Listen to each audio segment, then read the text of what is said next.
Hi friend, मैं नंदलाल मोर आपकी YouTube maths Ashok Vatika में स्वागत करता हूं।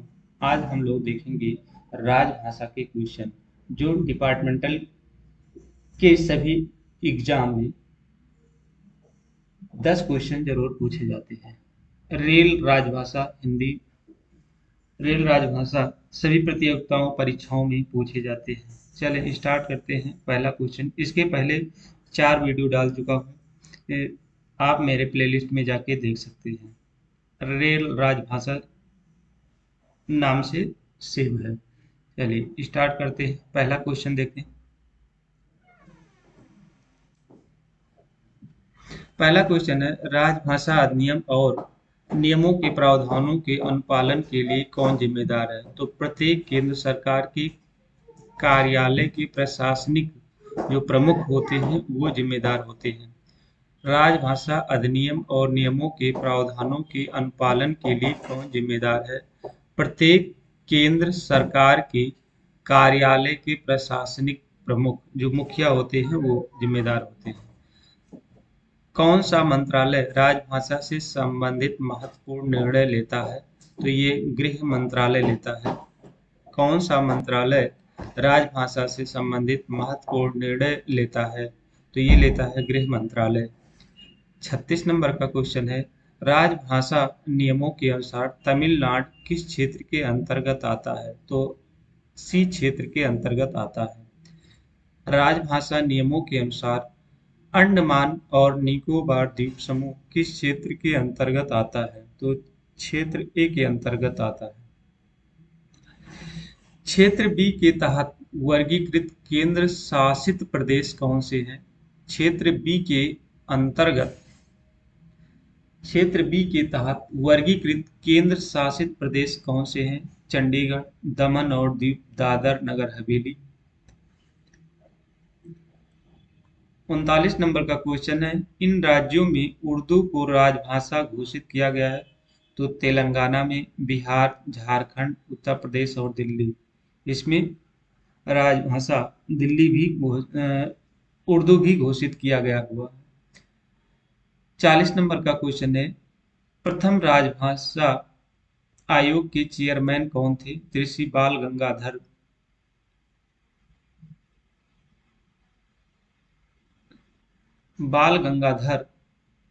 खेड़ थे। बाल गंगाधर खेड़ थे। 41 नंबर का क्वेश्चन है, राजभाषा आयोग की सिफारिश पर गठित समिति के पहले अध्यक्ष कौन थे? तो श्री गोविंद वल्लभ पंत थे। राजभाषा आयोग की सिफारिश पर गठित समिति के पहले अध्यक्ष कौन थे? श्री गोविंद वल्लभ पंत। 41 नंबर का क्वेश्चन था। 42 नंबर का क्वेश्चन है, 1976 में गठित राजभाषा संसदीय समिति के प्रथम अध्यक्ष कौन थे? तत्कालीन गृह मंत्री श्री ओम मेहता थे। 1976 में गठित राजभाषा संसदीय समिति के प्रथम अध्यक्ष कौन थे? तो तत्कालीन गृह मंत्री श्री ओम मेहता थे। 43 नंबर का क्वेश्चन है, 1973 में गठित प्रथम रेलवे हिंदी सलाहकार समिति की अध्यक्षता किसने की? तो श्री ललित नारायण मिश्रा ने किया था। 1973 में गठित प्रथम रेलवे हिंदी सलाहकार समिति की अध्यक्षता किसने की थी? श्री ललित नारायण मिश्रा। नेक्स्ट क्वेश्चन है, संविधान के अनुसार वैधानिक नियमों यानी नियमों और आदेशों का अनुपालन कौन कर रहा है? तो कानून मंत्रालय करता है। संविधान के अनुसार संवैधानिक नियमों यानी नियमों और आदेशों का अनुपालन कौन कर रहा है? तो हम जानते हैं कानून मंत्री करता है। 1965 तक भारत संघ के आधिकारिक उद्देश्य के लिए उपयोग की जाने वाली मुख्य भाषा राजभाषा कौन सी थी? तो अंग्रेजी मुख्य भाषा और हिंदी सह राजभाषा था। ये सह राजभाषा लिखा हुआ। 1965 तक भारत संघ के आधिकारिक उद्देश्य के लिए उपयोग की जाने वाली मुख्य भाषा राजभाषा कौन सी थी? अंग्रेजी मुख्य भाषा थी और सहभाषा हिंदी था।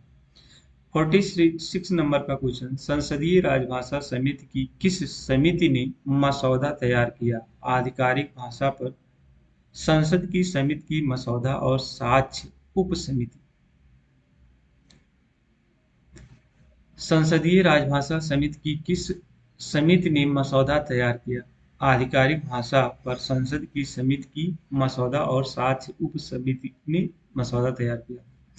47 नंबर का क्वेश्चन, राष्ट्रपति के आदेश के अनुपालन में किस वर्ष रेलवे बोर्ड में हिंदी सहायक का पद सृजित किया गया था? 1992 में 1952 में रेलवे बोर्ड की सामान्य शाखा में राष्ट्रपति के आदेश के अनुपालन में किस वर्ष रेलवे बोर्ड में हिंदी सहायक का पद सृजित किया गया था? 1992। नेक्स्ट में रेलवे बोर्ड की सामान्य शाखा में। 48 नंबर का क्वेश्चन है, रेलवे बोर्ड में हिंदी अनुभाग की स्थापना किस वर्ष की गई थी? तो 1960 में किया गया था। रेलवे बजट का हिंदी अनुवाद किस वर्ष तैयार किया गया था और रेल मंत्री कौन थे? तो वर्ष 1956 में और स्वर्गीय लाल बहादुर शास्त्री।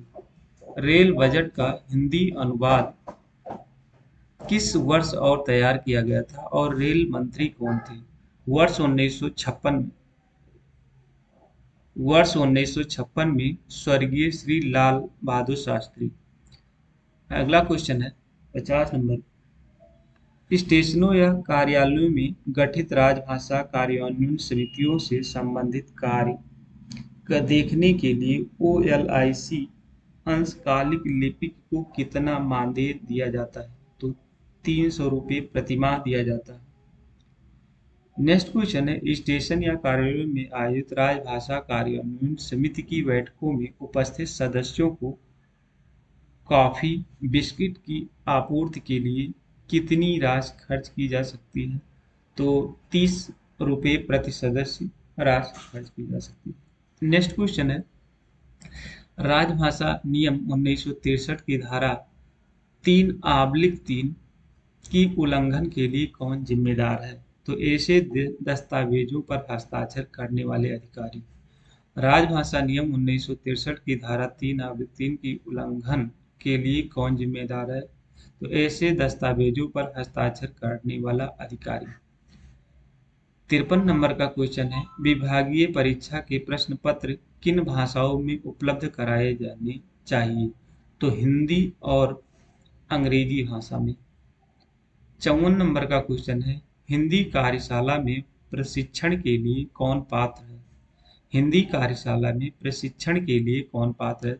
सभी कर्मचारी और अधिकारी जिनके पास हिंदी में कार्य साधक ज्ञान है।